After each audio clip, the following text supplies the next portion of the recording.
Chapter 18 The Cool of the Evening. In the cool of the evening, when shadows darkened the fairgrounds, Templeton crept from the crate and looked around. Wilbur lay asleep in the straw. Charlotte was building a web. Templeton's keen nose detected many fine smells in the air. The rat was hungry and thirsty. He decided to go exploring. Without saying anything to anybody, he started off. "Bring me back a word," Charlotte called after him. "I shall be writing tonight for the last time." The rat mumbled something to himself and disappeared into the shadows. He did not like being treated like a messenger boy. After the heat of the day, the evening came as a welcome relief to all. The Ferris wheel was lighted now. It went round and round in the sky and seemed twice as high as by day. There were lights on the midway, and you could hear the crackle of the gambling machines and the music of the merry-go-round and the voice of the man in the Beano booth calling numbers. The children felt refreshed after their nap. Fern met her friend Henry Fussy, and he invited her to ride with him in the Ferris wheel. He even bought a ticket for her so it didn't cost her anything. When Mrs. Arable happened to look up into the starry sky and saw her little daughter sitting with Henry Fussy and going higher and higher into the air, and saw how happy Fern looked, she just shook her head. My, she said. "Henry Fussy, think of that." Templeton kept out of sight. In the tall grass behind the cattle barn, he found a folded newspaper. Inside it were leftovers from somebody's lunch: a deviled ham sandwich, a piece of Swiss cheese, part of a hard-boiled egg, and the core of a wormy apple. The rat crawled in and ate everything. Then he tore a word out of the paper, rolled it up, and started back to Wilbur's pen. Charlotte had her web almost finished when Templeton returned, carrying the newspaper clipping. She had left a space in the middle of the web. At this hour, no people were around the pig pen, so the rat and the spider and the pig were by themselves.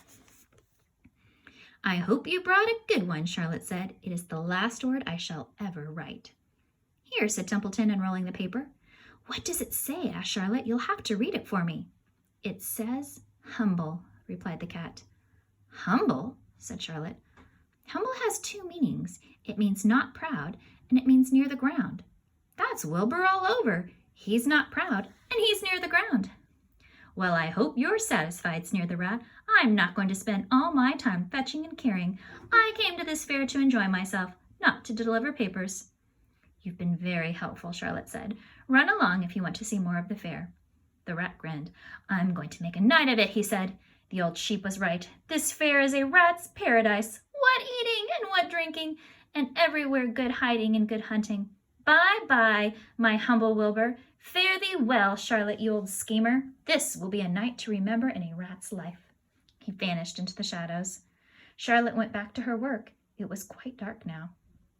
In the distance, fireworks began going off, rockets scattering fiery balls in the sky. By the time the Arables and Zuckermans and Lurvy returned from the grandstand, Charlotte had finished her web. The word humble was woven neatly in the center. Nobody noticed it in the darkness. Everyone was tired and happy. Fern and Avery climbed to the truck and lay down. They pulled the blanket over them.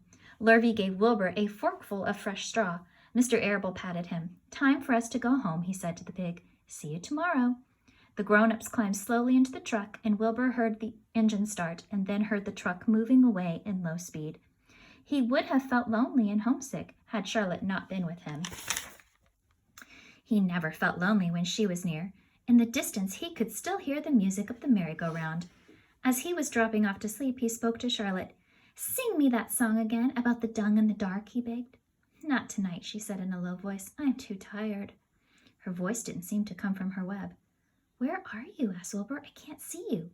Are you on your web?" "I'm back here," she answered, "up in this back corner." "Why aren't you on your web?" asked Wilbur. "You almost never leave your web." "I've left it tonight," she said. Wilbur closed his eyes.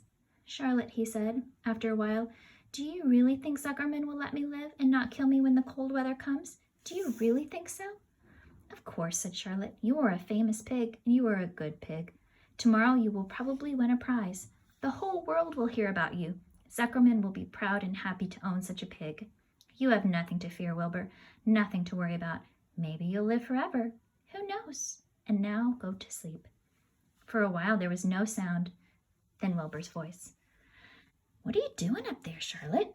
"Oh, making something," she said. "Making something as usual." "Is it something for me?" asked Wilbur. "No," said Charlotte. "It's something for me for a change." Please tell me what it is, begged Wilbur. I'll tell you in the morning, she said, when the first light comes into the sky and the sparrows stir and the crowds rattle their chains, when the rooster crows and the stars fade, when early cars whisper along the highway. You look up here and I'll show you something. I will show you my masterpiece.